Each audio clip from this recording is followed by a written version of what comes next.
Greetings to everyone. I am Umar Farooq Mir. I will be recording a demo on organic chemistry. So, the topic of my interest is nucleophilic addition reaction. So, I will be starting with a portion that is nucleophilic addition reactions. Nucleophilic addition reactions.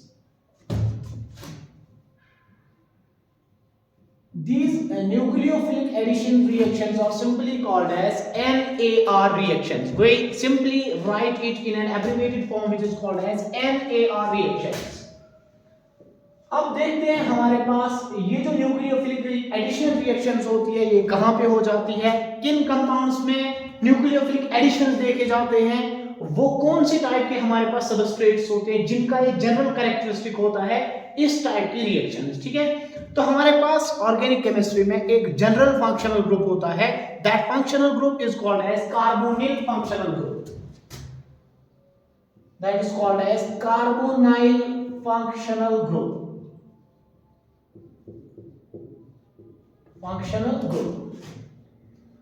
Carbonyl functional group हमारे पास होता क्या है, देखो हमारे पास अगर carbon और oxygen के बीच डबल बॉन्ड होगा किसी भी ऑर्गेनिक कंपाउंड में, अगर हमारे पास कार्बन और ऑक्सीजन के बीच डबल बॉन्ड होगा, the compound is called as carbonyl compound, the compound is called as carbonyl compound. और इस कार्बोनाइल को हम नाम देते हैं कार्बोनाइल कार्बन। ये हमारे पास कार्बोनाइल कार्बन हो गया और ये हमारे पास इस ऑक्सीजन को नाम दिया जाता है carbonyl oxygen, this oxygen is called as carbonyl oxygen. अब इन कंपाउंड्स की एक कैरेक्टरिस्टिक रिएक्शन होती है, ये जनरल में हमारे पास रिएक्शन दिखाते हैं, that reaction is called as nucleophilic addition reaction, that is called as nucleophilic addition reaction. अब देखते हैं न्यूक्लियोफिलिक एडिशन रिएक्शन हमारे इन कार्बोनिल फंक्शनल ग्रुप्स की एक जनरल प्रॉपर्टी होती है और कौन-कौन से हमारे पास ऐसे कार्बोनिल कंपाउंड्स हैं जो ये रिएक्शन दिखाते हैं। देखो हमारे पास ये है C double bond O, carbon ने ऑक्सीजन के साथ दो बॉन्ड बनाए हैं, क्योंकि हमें पता है कार्बन एक टेट्रावैलेंट एटम होता है और ये हमारे पास चार बॉन्ड बना सकता है। देखो इस कार्बन के अभी तक दो बॉन्ड ऑक्सीजन के साथ बने हैं और दो बॉन्ड्स ये बनाने की कोशिश करेगा, एक साइड से किसी एक एटम के साथ बॉन्ड बनाएगा, दूसरे साइड से दूसरे किसी एटम के साथ बॉन्ड बनाएगा।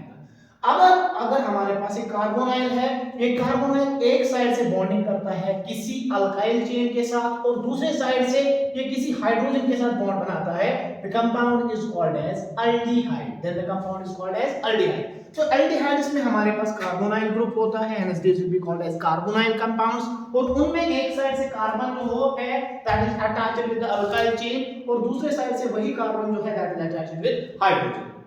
अब अगर हमारे पास कार्बोनाइल है, वो कार्बोनाइल ग्रुप जो है अभी तक दो वैलेंसी सेटिस्फाई हो चुकी है और दो वैलेंसी अगर सेटिस्फाई होंगी with two alkyl group, that means अगर हमारा कार्बोनाइल जो है वो दो अल्काइल चेन से जुड़ा होगा, then the compound is known as keto, it is called as keto, it is called as keto। अब उसके बाद हमारे पास कहानी है, हमारे पास न्यूक्लियोफिलिक एडिशन रिएक्शंस होती हैं, these are the characteristic reaction of these carbonyl compounds। एक तो हमारे पास अल्डिहाइड होता है और दूसरा हमारे पास कीटोन होता है, और भी हमारे पास बहुत सारे कार्बोनाइल कंपाउंड्स होते हैं जो ये रिएक्शन दिखा सकते हैं। अब इस रिएक्शन का हमारे पास मैकेनिज्म कैसे होता है, तो हम मैकेनिज्म डिटेल में पढ़ेंगे कि इस न्यूक्लियोफिलिक एडिशन रिएक्शन का मैकेनिज्म हमारे पास कैसे ऑपरेट हो जाएगा, तो हम उसको देखेंगे। Mechanism of nucleophilic addition reaction, mechanism of nucleophilic addition reaction. उससे पहले मैं तुम्हें जनरली बता दूंगा कि न्यूक्लियोफिलिक एडिशन रिएक्शन जनरली कैसे होती है, उसके बाद हम मैकेनिज्म कर देंगे। मैं पहले दिखाऊंगा अगर हमारे पास C डबल बॉन्ड O है, यहां से हमारे पास दो बॉन्ड्स है, तो हमारे पास ये अल्डिहाइड भी हो सकता है और कीटोन भी हो सकता है। अब जब इसमें न्यूक्लियोफाइल हम ऐड करते हैं तो हमारे पास न्यूक्लियोफाइल इस पोजीशन पे ऐड हो जाता है, कार्बोनाइल कार्बन पे न्यूक्लियोफाइल ऐड हो जाता है और ऑक्सीजन के साथ दूसरे स्टेप में हमारे पास इलेक्ट्रोफाइल्स ऑक्सीजन के साथ जुड़ जाता है। तो हमारे पास कंपाउंड की फॉर्मेशन ऐसे हो जाती है, कार्बन के साथ न्यूक्लियोफाइल जुड़ जाता है, यहां से ये दो बॉन्ड, यहां से पाई बॉन्ड टूट जाता है और ऑक्सीजन के साथ कोई हमारे पास इलेक्ट्रोफाइल जो है ये जुड़ जाता है। तो this reaction is called as nucleophilic addition reaction. हम देखेंगे आगे मैकेनिज्म में हम इसको क्यों नाम देते हैं न्यूक्लियोफिलिक एडिशन का, ठीक है। तो हम डिस्कस करेंगे ये जो रिएक्शन होती है हमारे पास, ये न्यूक्लियोफाइल यहाँ पे ऐड हो जाता है, ये इलेक्ट्रोफाइल इस ऑक्सीजन के साथ ऐड हो जाता है और यहाँ पे जो पाई बॉन्ड है उसकी ब्रेकेज हो जाती है। तो हमारे पास इस रिएक्शन का मैकेनिज्म कैसे होगा वो सब हम यहाँ पे देखेंगे। देखो हमारे पास C डबल बॉन्ड O है, ये हमारे पास कोई भी कार्बोनाइल कंपाउंड है, फिर ये हमारे पास अल्डिहाइड भी हो सकता है और ये हमारे पास कीटोन भी हो सकता है। तो अगर मैं दिखाऊंगा यहाँ पे हमारे पास एक कॉन्सेप्ट होता है that is called as electronegativity difference. Oxygen और कार्बन में जो ऑक्सीजन होता है उसकी इलेक्ट्रोनेगेटिविटी ज्यादा होती है। अगर उसकी इलेक्ट्रोनेगेटिविटी ज्यादा होती है तो वो इलेक्ट्रॉन डेंसिटी को अपनी ओर ज्यादा पुल करेगा, एज ये एक्वायर करेगा डेल्टा माइनस, इस पे आ जाएगा डेल्टा माइनस और इस पे आएगा डेल्टा प्लस। और ऑर्गेनिक केमिस्ट्री में हम ये बात याद रखेंगे कि जहां पे कार्बन पे प्लस किसी भी एटम पे अगर ऑर्गेनिक केमिस्ट्री में पॉजिटिव चार्ज डेवलप होता है दैट इंडिकेट्स वो एक डेफिशिएंट सेंटर है। इसलिए हमें पोलैरिटी के बेसिस पे या इलेक्ट्रोनेगेटिविटी डिफरेंस के बेसिस पे हम ये बता सकते हैं कि ये कार्बोनाइल वाला कार्बन जो है दिस इज इलेक्ट्रॉन डेफिशिएंट और ये ऑक्सीजन जो होता है ये इलेक्ट्रॉन रिच होता है। अब अगर इस पे न्यूक्लियोफाइल आने की कोशिश करेगा तो according to polarity difference, according to electronegativity difference वो न्यूक्लियोफाइल इस पोजीशन पे आना चाहिए। लेकिन हमारे पास इस चीज को सिर्फ इस चीज से हम एक्सप्लेन नहीं कर सकते हैं on the basis of electronegativity difference, we can explain this also from molecular orbital theory. देखो हमारे पास मॉलिक्यूलर ऑर्बिटल थ्योरी होती है, केमिकल बॉन्डिंग का हमारे पास टॉपिक है that is molecular orbital theory. उस थ्योरी के हिसाब से हमारे पास जहां जहां पे दुनिया में पाई बॉन्ड बनता है उसके कॉरस्पॉन्डिंग एक पाई स्टार भी बनता है। पाई को कहा जाता है this is bonding molecular orbital, this is called as bonding molecular orbital. और जो पाई स्टार होता है this is called as anti bonding molecular orbital. ये कैसे बनते हैं? क्योंकि हमारे पास जो एटॉमिक ऑर्बिटल्स होते हैं, अगर हमारे पास एटॉमिक ऑर्बिटल्स दो डिफरेंट एटम्स के मिक्स हो जाते हैं तो दो डिफरेंट एटम्स की जब एटॉमिक ऑर्बिटल्स मिक्स हो जाते हैं तो नए सेट ऑफ ऑर्बिटल्स जनरेट होते हैं जिनको कहा जाता है मॉलिक्यूलर ऑर्बिटल्स। सपोज हमारे पास ये A है, ये हमारे पास B है, दो डिफरेंट एटम्स है, जब इनके एटॉमिक ऑर्बिटल्स आपस में मिल जाएंगे तो एक बार इन फेज इंटरेक्शन करेंगे या जिसको हम कंस्ट्रक्टिव इंटरफेरेंस कहते हैं, उससे हमारे पास BMO जनरेट होता है, बॉन्डिंग मॉलिक्यूलर ऑर्बिटल। और जब ये आउट ऑफ, एक बार ये इन फेज इंटरेक्शन करेंगे और दूसरी बार ये आउट ऑफ फेज इंटरेक्शन करेंगे, अगर आउट ऑफ फेज इंटरेक्शन होता है that leads to the generation of anti bonding molecular orbital. और बॉन्डिंग मॉलिक्यूलर ऑर्बिटल की एनर्जी कम होती है और एंटी बॉन्डिंग मॉलिक्यूलर ऑर्बिटल की एनर्जी ज्यादा होती है। अब देखो यहां पे हमारे पास ऑक्सीजन और कार्बन के बीच डबल बॉन्ड है और जो पाई बॉन्डिंग मॉलिक्यूलर ऑर्बिटल होता है वो ऑक्सीजन की ओर ज्यादा शिफ्टेड होता है क्योंकि पाई इलेक्ट्रॉन डेंसिटी इस BMO में होती है और वो BMO जो है वो ऑक्सीजन की ओर शिफ्टेड रहता है। और ये कार्बोनाइल कार्बन जो होता है इस पे पाई स्टार होता है। पाई स्टार मतलब एंटी बॉन्डिंग पाई स्टार हमारे पास होता है या एंटी बॉन्डिंग मॉलिक्यूलर ऑर्बिटल इस कार्बन के पास होता है।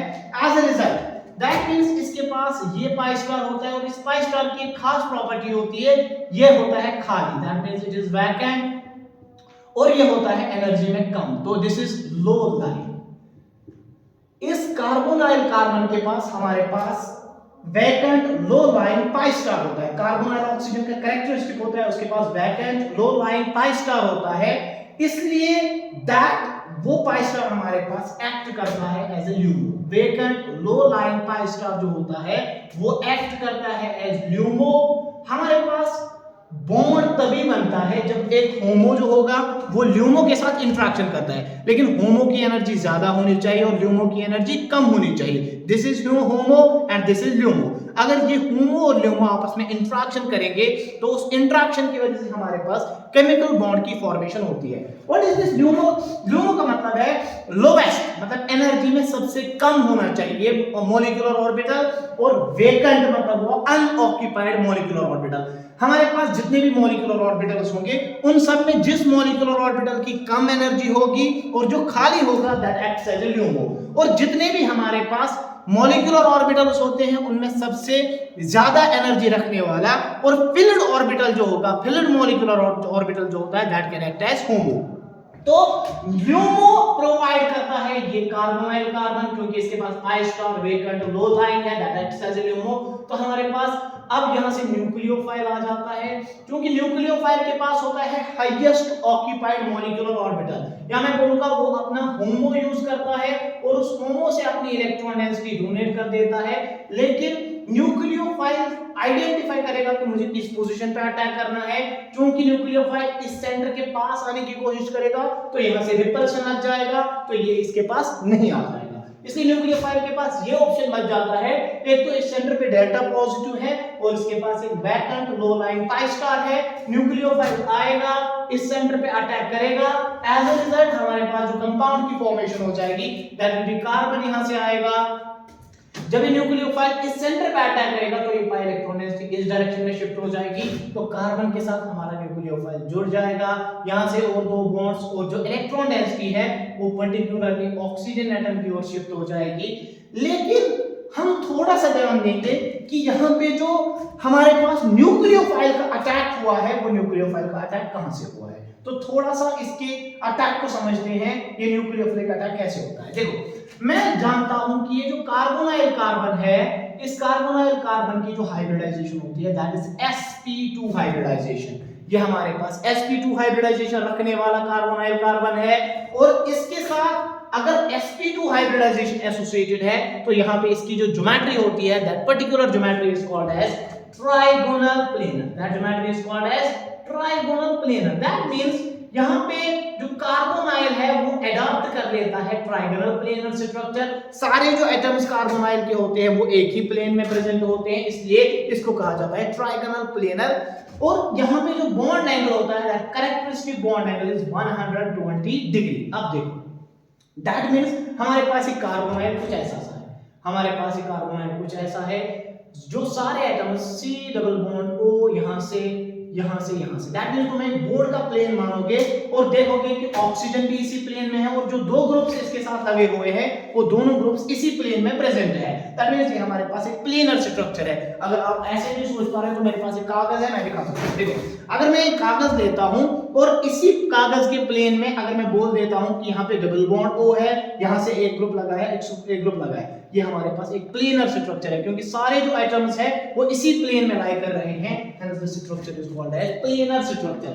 इसलिए इस प्लेनर स्ट्रक्चर को फिर से एक बार देखते हैं कि अब इस प्लेनर स्ट्रक्चर में न्यूक्लियोफाइल कहां से आ जाएगा। अगर ये प्लेनर स्ट्रक्चर ऐसे है, ऐसे मैं रखता हूं इन द वर्टिकल प्लेन, तो हमारे पास न्यूक्लियोफाइल इस डायरेक्शन में भी इस कार्बोनाइल सेंटर पे अटैक कर सकता है और पीछे वाले सेंटर से भी अटैक कर सकता है। दैट मींस इस कार्बोनाइल पे फ्रंट साइड से भी अटैक हो सकता है और बैक साइड से भी अटैक हो सकता है। अब अगर मैं इस प्लेन में इस कार्बोनाइल को रखता हूं तो न्यूक्लियोफाइल आएगा, ओपन एरिया ऊपर से देख लेगा, तो ऊपर से भी अटैक हो सकता है और नीचे से भी अटैक हो सकता है।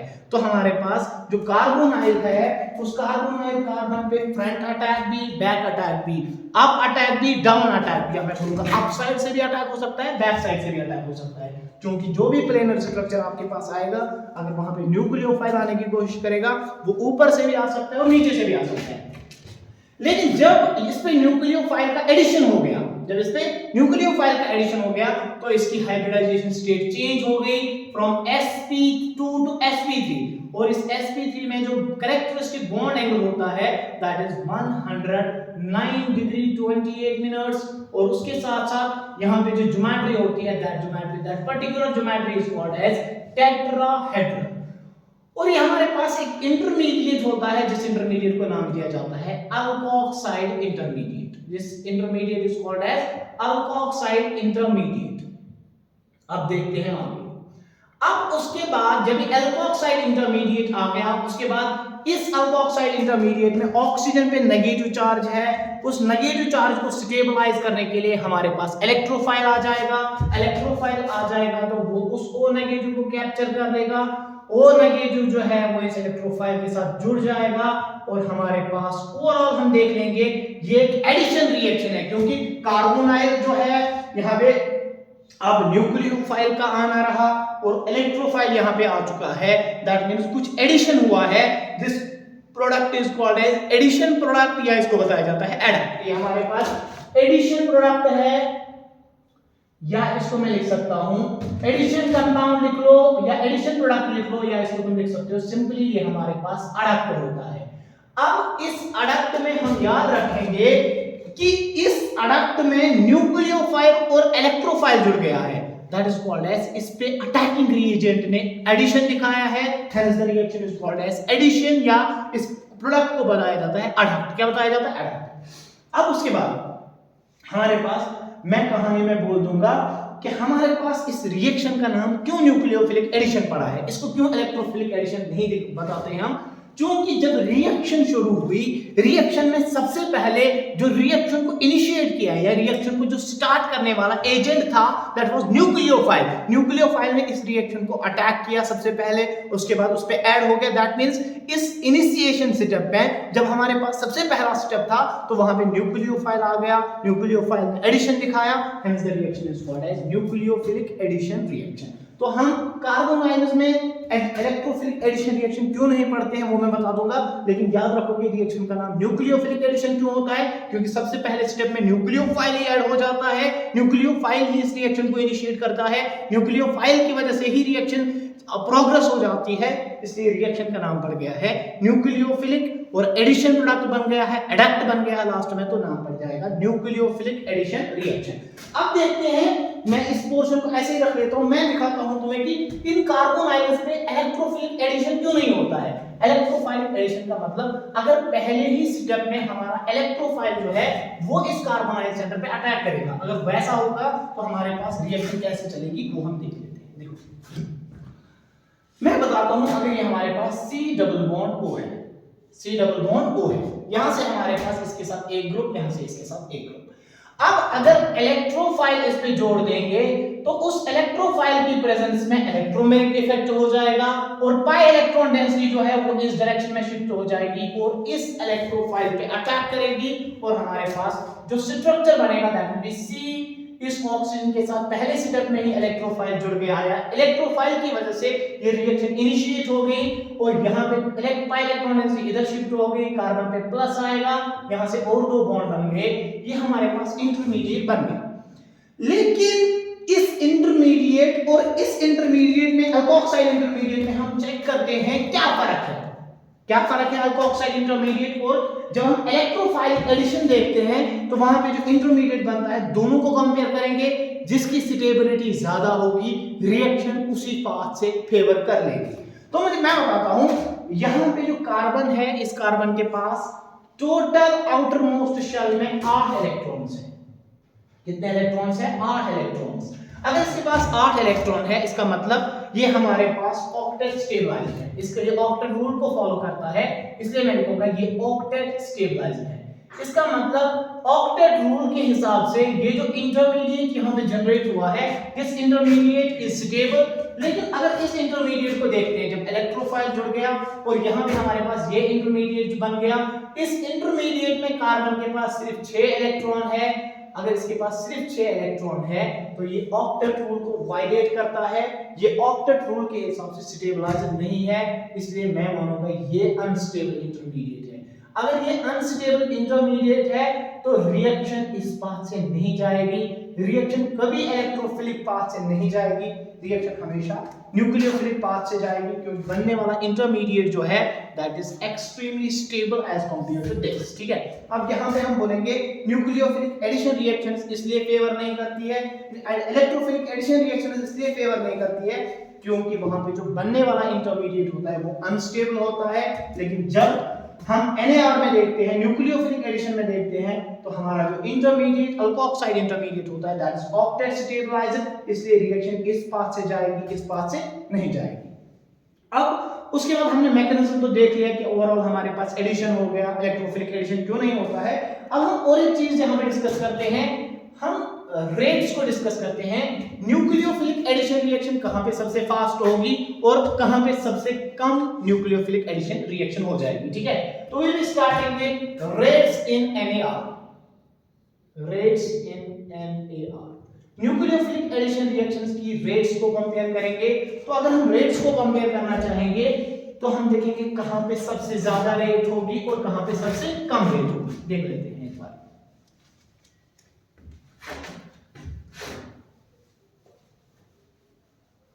देखो, अगर कंपेयर करना होगा हमें rates in nucleophilic addition reaction, अगर हम एक पर्टिकुलर न्यूक्लियोफाइल ही लेते हैं और उसके साथ साथ हम डिफरेंट कार्बोनाइल कंपाउंड्स लेते हैं, अब हम यहाँ पे कंपेयर करेंगे किस कार्बोनाइल में रेट सबसे ज्यादा होगी और किस कार्बोनाइल में रेट कम होगी। तो मैं एक सीरीज ऑफ कंपाउंड्स लेता हूं, कार्बोनाइल के डेरिवेटिव्स ले लेता हूं और मैं कंपेयर करता हूं किसमें रेट NaR की ज्यादा होगी और किसमें रेट NaR की कम हो जाएगी। देख लेते हैं, हमारे पास कंपाउंड होगा, मैं कंपाउंड लिखता हूं R single bond C double bond O Cl। ये मेरे पास कंपाउंड फर्स्ट है, this is called as acyl chloride या इसी को कहा जाता है एसिड क्लोराइड। अब मेरे पास दूसरा कंपाउंड आ जाएगा, अगर मैं लिखता हूं H single bond C double bond O and H, this is our compound, this is called as acyl chloride, this is called as formaldehyde. अब देखो, अगर मैं एक हाइड्रोजन को रिप्लेस करूंगा और रिप्लेसमेंट के बाद मैं कोई अल्काइल ग्रुप लगाता हूं, एक हाइड्रोजन को रिप्लेस करूंगा इस फॉर्मल्डिहाइड से और यहां पे एक R ग्रुप लगा देता हूं, तो मेरे पास कंपाउंड बनेगा R single bond C double bond O, यहां से H। This compound is called as aldehyde, this is called as aldehyde. अब चौथा कंपाउंड बनेगा, अगर मैं एक और हाइड्रोजन को यहां से रिप्लेस करूंगा और मैं और एक R ग्रुप लगाता हूं, तो मेरे पास बन जाएगा R C double bond O and R, this is our ketone. और उसके बाद अगर मैं एक और कंपाउंड लिख लेता हूं, यहां पे इस कार्बन और R ग्रुप के बीच में एक ऑक्सीजन को इंसर्ट करता हूं, तो हमारे पास कंपाउंड बनेगा R C double bond O and OR, this compound is called as ester. और छठा सबस्ट्रेट में मैं लिखता हूं कि अगर मेरे पास R single bond C double bond O and NH2 होगा, this compound is called as amide. मैंने डिफरेंट एक सीरीज ऑफ कार्बोनाइल डेरिवेटिव्स लिखा है, तो मुझे बताना है अगर एक पर्टिकुलर न्यूक्लियोफाइल में हर जगह डाल देता हूं, किसके साथ रेट ज्यादा होगी और किसके साथ रेट कम हो जाएगी। हमारे एंट्रेंस एग्जामिनेशन में बहुत सारे क्वेश्चन इस बेसिस पे आ जाते हैं कि हमें रेट को कंपेयर करना पड़ता है। देखो, अगर मैं एक पर्टिकुलर न्यूक्लियोफाइल यहां पे यूज करता हूं, तो मैं बताऊंगा रेट किसके साथ ज्यादा होगी। एक पर्टिकुलर न्यूक्लियोफाइल में यूज कर रहा हूं हर एक सबस्ट्रेट के साथ, तो मैं डिसाइड करूंगा किसके साथ न्यूक्लियोफिलिक एडिशन की रेट ज्यादा होगी, किसके साथ न्यूक्लियोफिलिक एडिशन की रेट कम हो जाएगी। तो हर जगह मैं न्यूक्लियोफाइल एक ही यूज कर रहा हूं, लेकिन सबस्ट्रेट वेरी हो रहा है, तो मैं देखूंगा किस सबस्ट्रेट में सबसे ज्यादा NaR होगी और किस सबस्ट्रेट में सबसे कम NaR होगी। ठीक है, वी विल बी स्टार्टिंग। देखो, सबसे पहला जो सबस्ट्रेट दिया हुआ है दैट इज कार्बोनाइल क्लोराइड, या जिसको बताया जाता है एसाइल क्लोराइड। अब देखते हैं, due to electronegativity difference, carbon और ऑक्सीजन के बॉन्ड में ऑक्सीजन की इलेक्ट्रोनेगेटिविटी ज्यादा, इस पे डेल्टा माइनस आएगा और इस पे डेल्टा प्लस आएगा। अब देखो, इस डेल्टा प्लस का मतलब हुआ कि यहाँ पे इलेक्ट्रॉन्स की डिफिशियंसी है और हमारे पास एक ग्रुप लगा हुआ है, यहाँ पे आग लगाने वाला एक क्लोरीन लगा है, जो कि हमारे पास -I इफेक्ट शो कर देता है। और इस Cl का क्या काम है, ये इलेक्ट्रॉन डेंसिटी को अपनी ओर डोनेट करेगा, अपनी ओर विथड्रॉ करेगा इलेक्ट्रॉन डेंसिटी को, विद रिजल्ट जो इस कार्बोनाइल सेंटर पे इलेक्ट्रॉन डिफिशियंसी है वो डेल्टा प्लस या इलेक्ट्रॉन डिफिशियंसी जो है वो काफी हद तक बढ़ जाएगा, क्योंकि एक तो कार्बोनाइल कार्बन है, उस पे डेल्टा प्लस तो खुद का ही है, लेकिन एक आग लगाने वाला एक -I ग्रुप होता है जिसको हम नाम देते हैं क्लोराइड, वो एक क्लोरीन जो होता है वो एक -I ग्रुप होता है, वो इलेक्ट्रॉन डेंसिटी को अपनी ओर खींचेगा, एज अ रिजल्ट इस पे डेल्टा प्लस बढ़ जाएगा। अब देख लेते हैं, यहाँ पे हाइड्रोजन जुड़ा हुआ है, तो हमें पता है ना ही हाइड्रोजन देता है ना ही हाइड्रोजन लेता है, इसका इंडक्टिव माना जाता है 0, ये एक स्टैंडर्ड होता है इंडक्टिव का, ना ये प्लस है ना ही हाइपर कॉन्जुगेशन में पार्टिसिपेट करेगा और ना ही ये यहाँ पे इंडक्टिव इफेक्ट दिखाई देगा। दैट मींस ना ही हाइड्रोजन प्लस I दिखाएगा ना माइनस है, तो इसकी वजह से कोई इफेक्ट नहीं, इसकी वजह से कोई इफेक्ट नहीं। लेकिन इस कार्बोनाइल की तो खुद की डिफिशियंसी होगी ना, क्योंकि कार्बन के साथ ऑक्सीजन जुड़ा है, वो डेल्टा माइनस और डेल्टा प्लस, इस पे भी अच्छी खासी इलेक्ट्रॉन्स की डिफिशियंसी हो जाएगी। तो मैंने यहाँ पे 3 एरो से दिखा है बहुत ज्यादा डिफिशियंसी, यहाँ पे थोड़ी सी डिफिशियंसी कम होगी as compare to acyl chloride. अब देखते हैं यहाँ पे हमारे पास सबस्ट्रेट है एल्डिहाइड। क्या है हमारे पास सबस्ट्रेट? एल्डिहाइड। इसमें कार्बन और हाइड्रोजन का बॉन्ड है, हाइड्रोजन का कुछ भी इफेक्ट नहीं होगा, ऑक्सीजन की वजह से इस पे डेल्टा प्लस क्रिएट होगा, लेकिन यहाँ पे हमारे पास एक R ग्रुप लगा होता है। और अल्काइल जो होता है इन नेचर मोस्टली ऑलमोस्ट जितने भी हम टाइम पढ़ते हैं, कई कबार ग्रिग्नार्ड रिएजेंट को छोड़ के और भी कई एक दो जगह है जहां पे alkyl group minus I effect दिखाता है, लेकिन यहाँ पे जो अल्काइल का नेचर होता है दैट इज प्लस आई, ये इलेक्ट्रॉन डेंसिटी को डोनेट करेगा और इस सेंटर की इलेक्ट्रोफिलिसिटी जो है वो कम हो जाएगी और एज अ रिजल्ट इस पे न्यूक्लियोफाइल कम आना पसंद करेगा। अब देखो उसके बाद हमारे पास है कीटोन।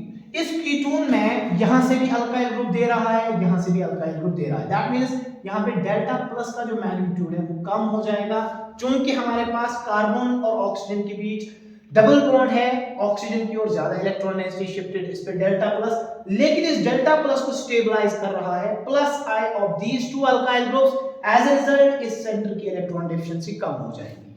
अब देखते हैं यहाँ पे हमारे पास this group is ester, this our ester functional group.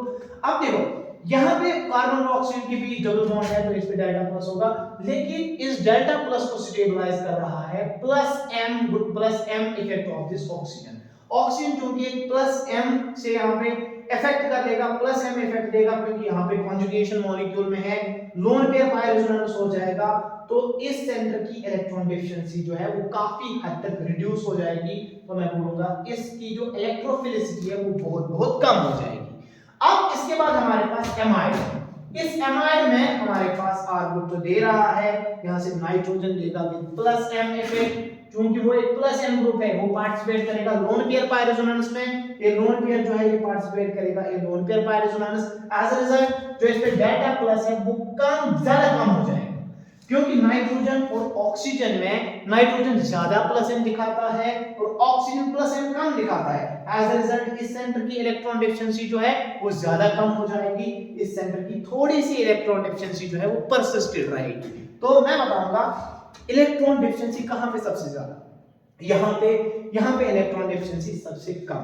आप एक जनरल रूल से चले, जितनी इस कार्बोनाइल सेंटर की इलेक्ट्रोफिलिसिटी ज्यादा होगी, जितना ये कार्बोनाइल सेंटर ज्यादा डेफिशिएंट हो जाएगा, दैट मींस उसके लूमो की एनर्जी या लोवेस्ट अनऑक्युपाइड मॉलिक्यूलर ऑर्बिटल की एनर्जी उतनी कम हो जाएगी, जितनी उसकी लूमो की एनर्जी कम हो जाएगी उतना उस पे अटैक फेवरेबल हो जाएगा। तो जहां पे इलेक्ट्रोफिलिसिटी कार्बोनाइल सेंटर की ज्यादा होगी वहां पे NAR की रेट ज्यादा होगी। तो मैं देखूंगा कहां पे इलेक्ट्रोफिलिसिटी मैंने ज्यादा देख ली, तो मैं लिखूंगा rate of reaction in NAR is directly proportional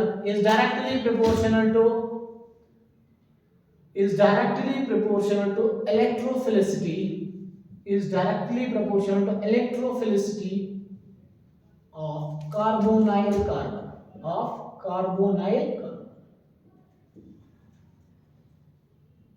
जितना इस कार्बोनाइल कार्बन की इलेक्ट्रोफिलिसिटी ज्यादा होगी उतना हमारे पास NAR में रेट ज्यादा होगी।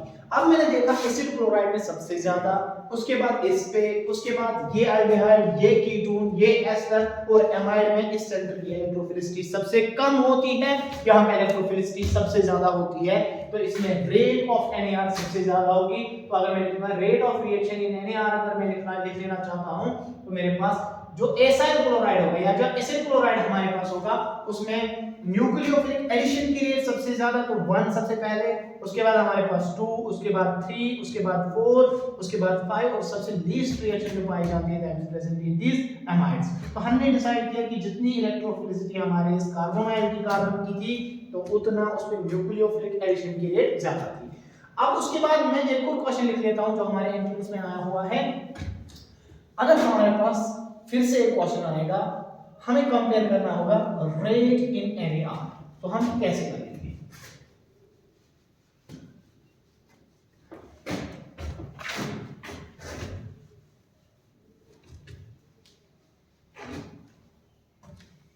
देखो हमारे पास एक क्वेश्चन आ जाएगा that is compare rates in NAR। Nucleophilic addition में हमें रेट्स को कैसे कंपेयर करना है तो मैं लिख लेता हूं। देखो अगर हमारे पास क्वेश्चन आ गया, हमारे क्वेश्चन में कुछ ऑप्शंस दिए हुए हैं और हमें बताना है कहां पे न्यूक्लियोफिलिक एडिशन की रेट सबसे ज्यादा होगी और कहां पे इस न्यूक्लियोफिलिक एडिशन की रेट सबसे कम होगी। तो मैं कुछ ऑप्शंस देता हूं और हम चेक कर लेंगे कहां पे इलेक्ट्रॉन डेंसिटी, कहां पे न्यूक्लियोफिलिक अटैक जो है वो ज्यादा हो जाएगा और कहां पे न्यूक्लियोफिलिक अटैक कम हो जाएगा। देखो ये मेरे पास एक मॉलिक्यूल है, this molecule is called as benzaldehyde. ये हमारे पास मॉलिक्यूल है, this is called as benzaldehyde. अब अगर इस बेंजाल्डिहाइड की पैरा पोजीशन से मैं एक हाइड्रोजन को रिप्लेस करूंगा और रिप्लेसमेंट के बाद अगर इस पोजीशन पे मैं कोई NO2 ग्रुप लगाता हूं तो मैं देखूंगा इस NO2 ग्रुप की वजह से इस CO पे क्या इफेक्ट पड़ेगा, कहां पे NAR की रेट बढ़ जाएगी, कहां पे NAR की रेट घट जाएगी। तो हम देख लेंगे ये हमारे पास बेंजाल्डिहाइड की पैरा पोजीशन पे नाइट्रो है। अब उसके बाद मैं लिख लेता हूं, अगर मेरे पास यहां पे लिख लेता हूं, ये बेंजीन रिंग बना लेता हूं, इस बेंजीन रिंग की इप्सो पोजीशन पे मैं एल्डिहाइड लगाता हूं और उसकी पैरा पोजीशन पे मैं CH3 लगाता हूं। दैट मींस पैरा पोजीशन से बेंजाल्डिहाइड की पैरा पोजीशन से हाइड्रोजन को एब्स्ट्रैक्ट किया और उस जगह पे मैंने एक CH3 ग्रुप लगा दिया।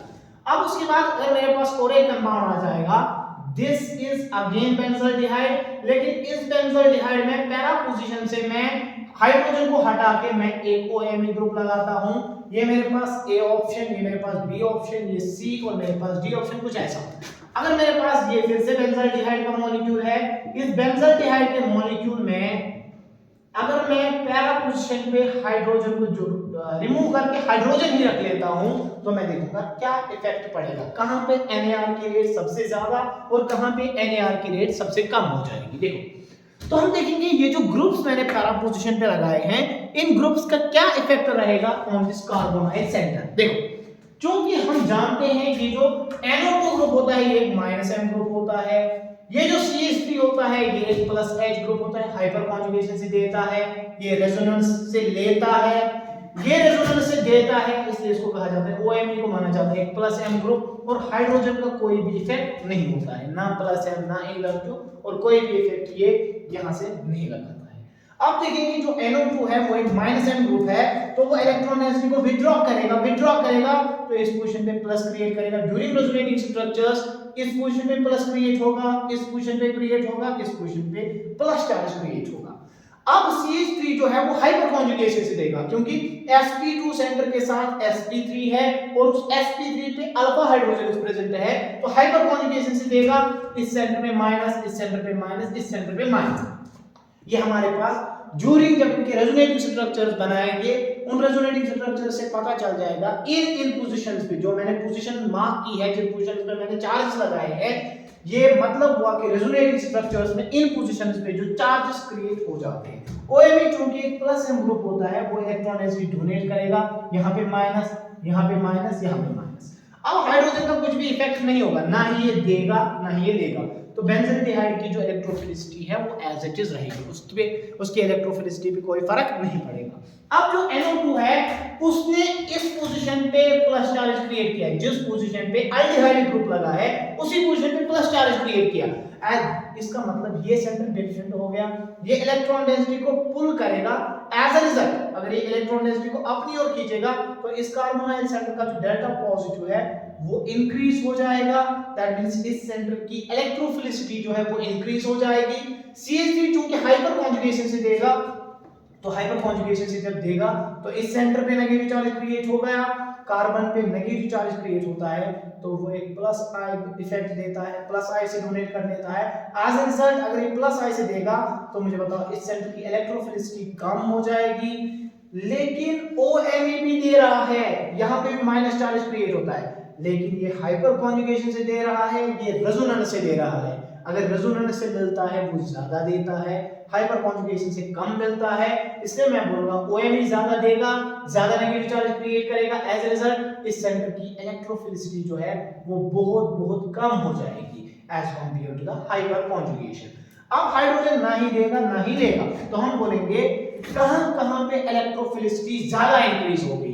मैं बोल रहा हूं ए ऑप्शन में इलेक्ट्रोफिलिसिटी सबसे ज्यादा, जितनी कार्बोनाइल कार्बन की इलेक्ट्रोफिलिसिटी ज्यादा उतनी NAR की रेट ज्यादा, तो ए में NAR की रेट सबसे ज्यादा होगी। उसके बाद हमारे पास डी में ना ही कोई दे रहा है, कोई इलेक्ट्रोफिलिसिटी कम नहीं हो रही है, कोई इलेक्ट्रोफिलिसिटी बढ़ नहीं रही है, तो इसकी इलेक्ट्रोफिलिसिटी परसिस्टेंट है। और उसके बाद हमारे पास डी है।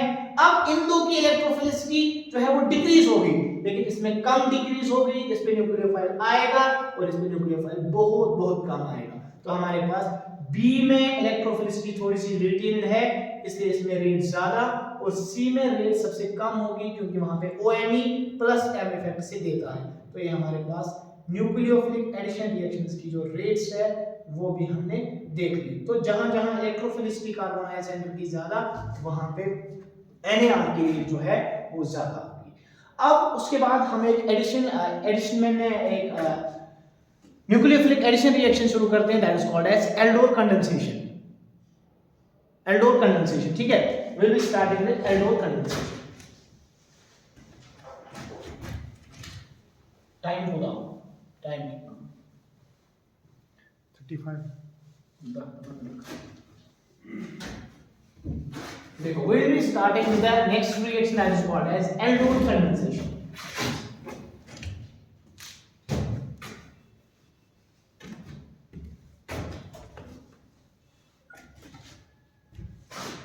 हमारे पास एक कंडेंसेशन रिएक्शन होती है, that is called as aldol condensation. ये एक न्यूक्लियोफिलिक एडिशन रिएक्शन ही होती है। तो हमारे पास कैसे हो जाती है ये रिएक्शन, हम इसको थोड़ा सा डिस्कस करेंगे। देखो, हमारे पास वर्ड है एल्डोल, दैट मींस इस रिएक्शन में कहीं ना कहीं एल्डोल की फॉर्मेशन होती है। एल्डोल का मतलब अल्डिहाइड, अगर कोई कंपाउंड है उसमें अल्डिहाइड भी है और ऑल ग्रुप भी है, मतलब एक तो अल्डिहाइड ग्रुप भी है और अल्कोहलिक फंक्शनल ग्रुप भी है, then the compound is called as aldol. मतलब अगर किसी भी रिएक्शन में एल्डोल की फॉर्मेशन होती है तो उसको एल्डोल नाम दे सकते हैं। अब है वर्ड कंडेंसेशन। कंडेंसेशन का मतलब अगर हमारे पास दो कंपाउंड्स आपस में मिल जाएंगे और मिलने के बाद हमारे पास एक सिंगल कंपाउंड की फॉर्मेशन हो जाएगी with the loss of some simpler molecule. अगर हमारे पास दो कंपाउंड्स मिल जाएंगे लेकिन बीच में किसी सिंपल मॉलिक्यूल की एलिमिनेशन हो जाएगी, the reaction is called as condensation reaction. दो मॉलिक्यूल्स मिल गए, एक ही बना लिए, कोई एक सिंपल मॉलिक्यूल बाहर निकल गया, the reaction is called as condensation reaction. अब एल्डोल कंडेंसेशन कहां पे होती है, एल्डोल के लिए हमारे पास क्या क्या चीजें जरूरी है तो हम देख लेंगे। देखो, मैं बताता हूं, हमारे पास एल्डोल रिएक्शन जो होती है that is a characteristic reaction of aldehydes and ketones, या जो हमारे पास कार्बोनाइल कंपाउंड्स होते हैं जिनकी अल्फा पोजीशन पे हाइड्रोजन होगा, एटलीस्ट एक हाइड्रोजन भी होगा, that is called as alpha hydrogen. जिन भी कंपाउंड्स में एक भी एटलीस्ट एक अल्फा हाइड्रोजन होगा वो दिखा सकते हैं एल्डोल कंडेंसेशन। तो ये वो कार्बोनिल कंपाउंड्स दिखा सकते हैं, carbonyl compounds with at least one hydrogen. This is the characteristic reaction of carbonyl compounds, लेकिन जिनके पास होगा which possess at least one alpha hydrogen, वो कार्बोनाइल कंपाउंड्स जिनके पास एक भी अल्फा हाइड्रोजन प्रेजेंट होगा वो दिखा सकते हैं एल्डोल कंडेंसेशन। तो हम देखेंगे कौन कौन से हमारे पास ऐसे सबस्ट्रेट होंगे जो ये एल्डोल रिएक्शन को दिखाते होंगे, ठीक है। वो दुनिया के सारे कार्बोनाइल कंपाउंड्स जिनमें मिनिमम एक अल्फा हाइड्रोजन प्रेजेंट होगा वो दिखा सकते हैं एल्डोल कंडेंसेशन। अब मैं कुछ सबस्ट्रेट लिख लेता हूं, हम पहले आइडेंटिफाई करेंगे कि अल्फा पोजीशन कौन सी होती है, अल्फा हाइड्रोजन किसको कहते हैं, तो वो हम सबसे पहले देख लेंगे। मैं कुछ एग्जांपल्स लिख लेता हूं, एक दो मैं दिखा देता हूं, उसके बाद हम आगे चेक भी करेंगे। आर मैं लिख लेता हूं सिंपल, अगर मेरे पास ये कंपाउंड है CH3 single bond C double bond O CH3, this is our first carbonyl compound. अगर इसमें एक भी अल्फा हाइड्रोजन प्रेजेंट हुआ तो वहां पे एल्डोल कंडेंसेशन होने का चांस है। अब ये मेरे पास फर्स्ट सबस्ट्रेट है, उसके बाद मेरे पास मैं लिख लेता हूं CH3 C double bond OH, ये हमारे पास एसिटल्डिहाइड का मॉलिक्यूल है, क्या एल्डोल कंडेंसेशन दिखाएगा। उसके बाद मेरे पास यहां पे साइक्लोहेक्सेनोन है, तो क्या मैं चेक करूंगा क्या ये एल्डोल कंडेंसेशन दिखाएगा कि नहीं दिखाएगा। अब उसके बाद मैं लिख लेता हूं, अगर बेंजीन में हम बाहर किसी भी पोजीशन पे CHO ग्रुप जोड़ देंगे तो क्या वो एल्डोल दिखाएगा। इसी तरह अगर मैं लिख लूंगा इसी तरह PH सिंगल बॉन्ड, अब PH मतलब वो है बेंजीन की ring, C double bond O PH होगा, क्या ये एल्डोल कंडेंसेशन दिखाई देगा, क्या ये एल्डोल दिखाई देगा। इसी तरह मैं लिख रहा हूं टेरिशियरी ब्यूटाइल ग्रुप मेरे पास है connected to C double bond O and connected to H। ये हमारे पास और एक अल्डिहाइड है जहां पे कार्बन के एक साइड से हाइड्रोजन है, दूसरी साइड से टेरिशियरी ब्यूटाइल ग्रुप है। तो हम देंगे क्या ये एल्डोल कंडेंसेशन देगा कि नहीं देगा। तो हमारे पास उसके बाद हमारे पास यहां पे मैं लगा देता हूं सी डबल बॉन्ड OH। ये हमारे पास और एक अल्डिहाइड है जहां पे हमने फ्यूरन के एक इस पहली पोजीशन पे मैं C double bond OH group जोड़ता हूं या एल्डिहाइड ग्रुप जोड़ देता हूं। अब उसके बाद और भी थोड़े से हम कुछ सबस्ट्रेट लेते हैं और हम देखेंगे क्या वो एल्डोल कंडेंसेशन दिखाएंगे कि नहीं दिखाई देंगे। ठीक है,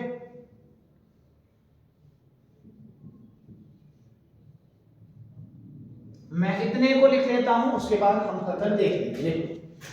हमारे पास जो कार्बोनाइल कार्बन होता है that is named as zero carbon, उसको हम लिख लेते हैं zero carbon, that is zero position.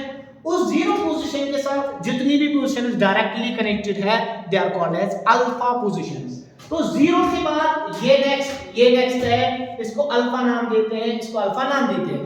Zero position के साथ जो भी डायरेक्टली कनेक्टेड कार्बन होता है that is called as alpha carbon, और उस अल्फा कार्बन के पास एटलीस्ट एक अल्फा हाइड्रोजन होना चाहिए। मुझे बताओ ये अल्फा कार्बन है, इसके पास जितने भी हाइड्रोजन होंगे उनको कहा जाएगा अल्फा हाइड्रोजन। तो इस अल्फा कार्बन के साथ यहाँ पे 3 हाइड्रोजन है, इस अल्फा कार्बन के साथ 3 हाइड्रोजन है, टोटल 6 अल्फा हाइड्रोजन का नंबर है। तो यहाँ पे एल्डोल कंडेंसेशन रिएक्शन हो जाएगी। अब देखो उसके बाद हमारे पास ये जीरो कार्बन है, ये अल्फा कार्बन है, इसमें 3 हाइड्रोजन है, 3 अल्फा हाइड्रोजन है, तो इसका मतलब यहाँ से एल्डोल रिएक्शन हो जाएगी। यहाँ पे हमारे पास सी डबल बॉन्ड हो, यहाँ से 2 हाइड्रोजन, यहाँ से 2 हाइड्रोजन, तो हमारे पास 4 अल्फा हाइड्रोजन्स हो गए। अगर 4 अल्फा हाइड्रोजन्स है तो यहाँ से एल्डोल रिएक्शन हो जाएगी। इसी तरह ये हमारे पास मॉलिक्यूल है बेंजाइल। यहाँ पे सी डबल बॉन्ड O के साथ एक साइड से हाइड्रोजन और इस साइड से हमारे पास कोई भी हाइड्रोजन नहीं है, जीरो अल्फा हाइड्रोजन है, तो कोई एल्डोल कंडेंसेशन रिएक्शन नहीं हो जाएगी। यहाँ से देखो सी डबल बॉन्ड O के एक साइड से फिनाइल, एक साइड से फिनाइल, यहाँ पे कार्बन पे भी कोई अल्फा हाइड्रोजन नहीं, यहाँ पे भी कोई अल्फा हाइड्रोजन नहीं, दैट मींस यहाँ से भी एल्डोल रिएक्शन नहीं हो जाएगी। अब देखो ये हमारे पास अल्डिहाइड है क्योंकि ये हमारे पास टेरिशियरी ब्यूटाइल ग्रुप है, तो ये हमारे पास होगा CH3 यहाँ से CH3, यहाँ से C double bond OH। This is the active representation of this molecule. यहाँ पे कार्बोनाइल कार्बन इस अल्फा कार्बन के साथ जुड़ा है, लेकिन इस अल्फा कार्बन पे कोई हाइड्रोजन नहीं है, इसलिए ये भी एल्डोल नहीं देगा। यहाँ पे देख लेते हैं, यहाँ पे कार्बोनाइल जो है हाइड्रोजन की एक साइड से जुड़ा है, लेकिन इस साइड से जिस कार्बन के साथ एसोसिएटेड है उस पे कोई हाइड्रोजन नहीं, तो यहाँ पे एल्डोल कंडेंसेशन नहीं हो जाएगी। इसी तरह अगर मैं ये मॉलिक्यूल लिख लेता हूँ, यहाँ पे हमारे पास कार्बोनाइल कार्बन की इस पोजीशन पे 3 अल्फा हाइड्रोजन, इधर से 2 अल्फा हाइड्रोजन, 5 अल्फा हाइड्रोजन उसका नंबर, तो यहाँ से भी एल्डोल कंडेंसेशन रिएक्शन हो जाएगी। अब एल्डोल कंडेंसेशन करते टाइम हम याद रखेंगे जहां जहां पे अल्फा हाइड्रोजन आपको मिल जाएगा तो वहां पे एल्डोल कंडेंसेशन करवा देना। अब एल्डोल कंडेंसेशन के लिए जो हम रिएजेंट लेते हैं, मैं यहाँ पे लिख लेता हूं, जो हम रिएजेंट लेते हैं तो याद रखेंगे रिएजेंट हम कौन सा यूज करते हैं मैं बता दूंगा। अगर हमारे पास डाइल्यूट NaOH, हमारे पास डाइल्यूट NaOH या हमारे पास डाइल्यूट KOH होगा, डाइल्यूट NaOH डाइल्यूट KOH होगा, और उसकी क्या हमारे पास होगा कोई साल्ट दिया होगा Na2CO3 सोडियम कार्बोनेट दिया होगा। क्योंकि इन सब में एक पार्ट जो है दैट इज अ बेसिक, यहां से OH माइनस आ जाएगा वो बेस एक्ट करेगा, OH माइनस आएगा बेस एक्ट करेगा, यहां से CO3 माइनस आ जाएगा वो बेसिक पार्ट है, वो प्रोटॉन को अबस्ट्रैक्ट करने का काम करेगा।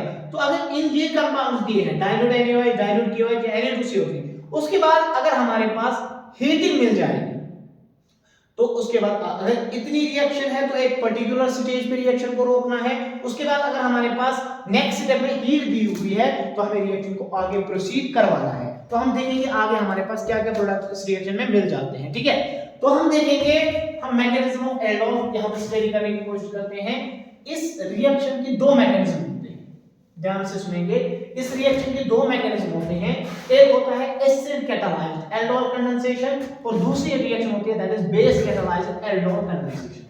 तो हम यहां पे जो डिस्कस करने वाले हैं we will study base catalysed aldol condensation. we will say the base catalyzed aldol condensation. Catalyzed aldol condensation.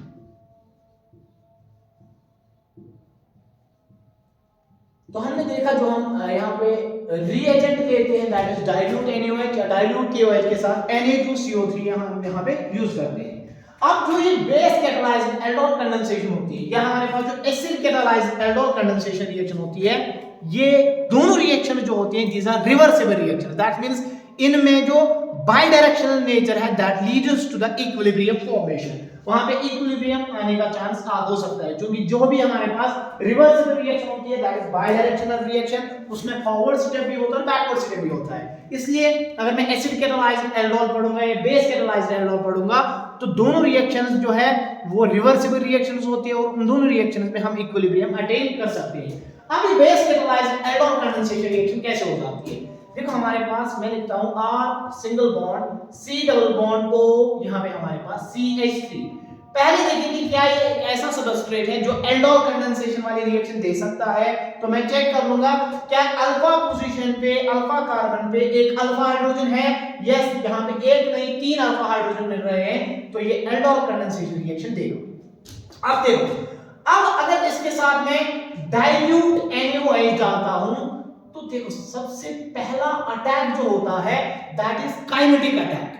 That is दो टाइप के अटैक्स हम पढ़ते हैं, one is called as kinetic attack या काइनेटिकली कंट्रोल्ड प्रोडक्ट, और दूसरा होता है that is called as thermodynamically controlled product. अब जब सबसे पहले रिएक्शन के साथ हम मीडियम में या सबस्ट्रेट के साथ डाइल्यूट NaOH डालेंगे तो वो सबसे पहले कोशिश करेगा काइनेटिक अटैक करवाना, और काइनेटिक अटैक होता है on the basis of polarity. तो हम पोलैरिटी को चेक करेंगे, ये सेंटर डेल्टा माइनस है, ये सेंटर डेल्टा प्लस है, ये सेंटर डेल्टा प्लस है और ये सेंटर डेल्टा माइनस है। यहां से OH माइनस जो है वो फास्टली इसके पास जाएगा, सुपीर के साथ इसके पास जाएगा और इस कार्बोनाइल सेंटर के पाई स्टार में अटैक करेगा और ये पाई इलेक्ट्रॉन एनर्जी इस डायरेक्शन में शिफ्ट हो जाएगी। हमारे पास R सिंगल बॉन्ड C, यहां से हमारे पास CH3, यहां से हमारे पास O नेगेटिव और हमारे पास यहां से OH जो है वो जुड़ गया। This is called as kinetic attack. Kinetic attack का हमारे पास एक चैप्टर होता है that is kinetics which deals with the speeds, which deals with the rates of reaction. वो चीज हमारे पास काइनेटिक्स जो है वो हमारी स्टेबिलिटी ऑफ प्रोडक्ट को डिटरमाइन करने में कोई हेल्प नहीं करती है, वो बस हमें बताती है कि हमारे पास न्यूक्लियोफाइल आया, वो किस रेट से जाएगा इस इलेक्ट्रोफाइल के साथ, फिर भले ही हमारा प्रोडक्ट अनस्टेबल भी बने, या वो बस पोलैरिटी देख लेता है, पोलैरिटी के बेसिस पे अटैक कर देता है। Hence the reaction it takes place in a kinetic mode and this attack is called as kinetic attack। अब इस kinetic attack से हमारे पास ये अल्कोक्साइड इंटरमीडिएट जनरेट हो गया, बाद में हमारे पास ये O नेगेटिव वापस आ जाता है और OH जो है वो वापस बाहर गई, ऑक्सीजन पे जो इलेक्ट्रॉन डेंसिटी है वो वापस आ गई और यहां से कार्बन और ऑक्सीजन का बॉन्ड टूट जाएगा, क्योंकि कार्बन कार्बन बॉन्ड स्ट्रांग, ये कार्बन कार्बन बॉन्ड स्ट्रांग है, ये दो बॉन्ड्स टूट नहीं जाएंगे, यहां से ऑक्सीजन एलिमिनेट हो जाएगा, हमारे पास वापस हमारा सबस्ट्रेट मिल गया। अब इस काइनेटिक अटैक के बाद मैं बोलूंगा हमारे पास इस काइनेटिक अटैक को परफॉर्म करने के बाद हमें वापस अपना सबस्ट्रेट मिल गया। दैट मींस काइनेटिक अटैक करना कोई फायदा नहीं हुआ। अब उसके बाद ये बेस ढूंढेगा कि इसके नेबरहुड में क्या कोई ऐसा अल्फा प्रोटॉन है जिसका एसिडिक कैरेक्टर है। अगर एसिडिक कैरेक्टर किसी की प्रोटॉन की है तो वो OH नेगेटिव आएगा, उस प्रोटॉन को एब्स्ट्रैक्ट करेगा और हमारे पास कॉन्जुगेट बेस की फॉर्मेशन हो जाएगी।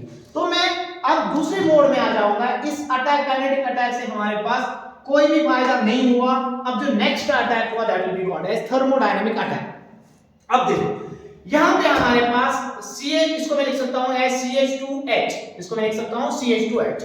अब इस NaOH ने पहले तो काइनेटिक अटैक किया था तो वहां पे हमारा सबस्ट्रेट वापस मिल गया था, लेकिन अब वो OH नेगेटिव आएगा, वो बेस आएगी, इसके सिग्मा स्टार जो कार्बन हाइड्रोजन बॉन्ड है ये सिग्मा बॉन्ड है, ये इसका सिग्मा स्टार है, सिग्मा स्टार हाइड्रोजन के पास है, ये इसमें इलेक्ट्रॉन डेंसिटी डोनेट करेगा और ये इलेक्ट्रॉन डेंसिटी इस कार्बन की ओर शिफ्ट हो जाएगी और हमारे पास इस कार्बन पे माइनस चार्ज आ जाएगा और जहां पे कार्बन पे माइनस चार्ज आता है that is called as carbanion, that is called as carbanion. तो हमारे पास ये है कीटोन, ये मेरा कीटोन मैंने लिया था, इस पे मैंने OH नेगेटिव का अटैक करवाया था, इसके सिग्मा स्टार में अटैक हुआ था, यहाँ पे पाई इलेक्ट्रॉन डेंसिटी जो है वो इस डायरेक्शन में शिफ्ट हुई। लेकिन हमने इस हाइड्रोजन को क्यों सिलेक्ट किया, हमने कोई और हाइड्रोजन क्यों सिलेक्ट नहीं किया, क्योंकि मैं बोलूंगा जब इस हाइड्रोजन को एब्स्ट्रैक्ट करेंगे यहाँ पे माइनस चार्ज क्रिएट हो जाएगा, that will take part in negative charge pi resonance, इसलिए इस हाइड्रोजन को बताया जाता है एक्टिव हाइड्रोजन। इस हाइड्रोजन को बताया जाता है एक्टिव हाइड्रोजन, या इसी को कहा जाता है एसिडिक हाइड्रोजन। अब ये एसिडिक हाइड्रोजन एक्टिव हाइड्रोजन को निकालने के बाद जो मेरे पास ये कार्बन एनायन बन गया, या मैं इसको बता सकता हूं ये मेरे पास कॉन्जुगेट बेस है, ये कॉन्जुगेट बेस जो है दिस इज रेजोनेंस स्टेबलाइज्ड, और जब ये रेजोनेंस करेगा, रेजोनेंस करते करते ये एक और स्ट्रक्चर में शिफ्ट हो जाएगा, इसका दूसरा रेजोनेटिव फॉर्म बनेगा, that will be called as R single bond C, यहाँ पे O minus, यहाँ पे हमारे पास double bond CH2. This compound has a double bond, hence we can name it ene. We can name it ene. और इस पे all group भी है, इसके पास alkoxide group भी है, we call it olate. This is called as enolate. क्या बताया जाता है इसको? enolate. अब देखो ये enolate जो है, दिस इनोलेट में कार्बन और कार्बन के बीच पाई बॉन्ड है, तो पाई बॉन्ड का मतलब है ये हमारे पास एक्ट करेगा एज ए न्यूक्लियोफाइल, और जो हमारे पास ये जो फॉर्म है this form is called as keto form, और ये जो कीटो फॉर्म होती है ये होती है हमारे पास इलेक्ट्रोफिलिक फॉर्म, क्योंकि इसमें कार्बन और ऑक्सीजन का बॉन्ड है, तो कार्बोनाइल सेंटर जो है उस पे न्यूक्लियोफिलिक अटैक फेवरेबल है, और ये जो कार्बन कार्बन डबल बॉन्ड है ये हमारे पास न्यूक्लियोफिलिक सेंटर अटैक एक्ट करेगा। अभी न्यूक्लियोफाइल इस मीडियम में हमारे पास कुछ अमाउंट जो होगा वो कीटो फॉर्म की फॉर्म में प्रेजेंट हो जाएगा, कुछ हमारे पास इस इनोलेट की फॉर्म में प्रेजेंट होगा, वही इनोलेट हमारे पास न्यूक्लियोफाइल, और कुछ उसका पोर्शन हमारे पास कीटो फॉर्म में है जो कि इलेक्ट्रोफिलिक फॉर्म में है। अब ये इनोलेट आएगा इस कार्बोनाइल सेंटर पे अटैक करेगा, तो मैं अगर कार्बोनाइल लेता हूं तो इस कार्बोनाइल पे अब अटैक हो जाएगा, अटैक हो जाएगा हमें पता है इसके सिग्मा स्टार में, क्योंकि इनोलेट जो है वो न्यूक्लियोफिलिक है, वो किस सेंटर से अटैक करेगा, देखो यहां पे कार्बन पे माइनस है, यहां पे ऑक्सीजन पे माइनस है, कार्बन पे माइनस है और ऑक्सीजन पे माइनस है, तो किसकी न्यूक्लियोफिलिसिटी ज्यादा है, याद रख लेना कार्बन की न्यूक्लियोफिलिसिटी ज्यादा होती है as compare to O negative, इसलिए कार्बन सेंटर से अटैक हो जाएगा ना कि हमारे पास ऑक्सीजन सेंटर से, इसलिए अगर इलेक्ट्रॉन डेंसिटी वापस आएगी ये CH2 नेगेटिव जो है ये हमारे पास इस कार्बोनाइल सेंटर पे अटैक करेगा, एज ए रिजल्ट हमारे पास जो नया कंपाउंड बनेगा that will B R single bond C double bond O, यहां पे हमारे पास CH2, इसने इस सेंटर पे अटैक किया तो CO माइनस, यहां पे हमारे पास R और यहां पे हमारे पास CH3। अब उसके बाद हम प्रोटोनेशन करते हैं, हम क्या करते हैं प्रोटोनेशन, तो प्रोटोनेशन से ये ऑक्सीजन जो है ये OH O नेगेटिव जो है ये OH में कन्वर्ट हो जाएगा, और हमारे पास बचेगा R C double bond CH2 single bond COH, यहां से हमारे पास R और यहां से हमारे पास CH3। अब देखो अब इस कंपाउंड को नाम दिया जाता है, this compound is called as zero, ये पोजीशन जीरो है, this position is alpha and this position is beta. Beta position पे हमारा हाइड्रोक्साइल ग्रुप है, तो हमारे पास इस रिएक्शन का प्रोडक्ट जो बनता है that is beta hydroxy, aldehyde भी हो सकता है और कीटोन भी हो सकता है। बीटा हाइड्रोक्सी में लिखूंगा, जो कार्बोनाइल होता है वो जनरेट हो जाता है, फिर वो कार्बोनाइल हमारे पास एल्डिहाइड भी हो सकता है और हमारे पास कीटोन भी हो सकता है। उसके बाद हम पूरी रिएक्शन को डिस्कस नहीं कर पाएंगे। उसके बाद हमारे पास जब बीटा हाइड्रोक्सी प्रोडक्ट बन गया, उसके बाद अगर हमारे पास हीट दी होगी तो वहां से वाटर का एलिमिनेशन हो जाएगा। वो दो मैकेनिज्म से हो सकता है, या तो अगर हम एसिडिक मीडियम में करवा रहे हैं तो इवन मैकेनिज्म से जाएगा, और अगर हम बेसिक मीडियम से कर लेंगे तो हमारा इवन सीबी मैकेनिज्म से चल जाएगी रिएक्शन। वहां पे कॉन्जुगेट बेस बनेगा, फिर वहां से जो बैड लीविंग ग्रुप OH है उसकी एलिमिनेशन हो जाएगी, और वहां से हमारे पास प्रोडक्ट बन जाएगा अल्फा बीटा अनसैचुरेटेड कार्बोनिल, फिर वो एल्डिहाइड भी हो सकता है और कीटोन भी हो सकता है। दैट मींस इस रिएक्शन का जो प्रोडक्ट होता है that is beta hydroxy aldehyde या कीटोन। लेकिन जब तुम्हारे पास रिएक्शन मीडियम में बस डाइल्यूट NaOH या डाइल्यूट KOH दिया होगा, लेकिन उसके साथ अगर हीटिंग दी होगी तो वहां से वाटर का एलिमिनेशन हो जाएगा। वाटर का एलिमिनेशन एसिडिक मीडियम में अगर होता है तो इवन मैकेनिज्म से चलता है, और अगर बेसिक मीडियम में होता है तो हमारे पास इवन सीबी मैकेनिज्म से रिएक्शन चलती है। चलो थैंक यू।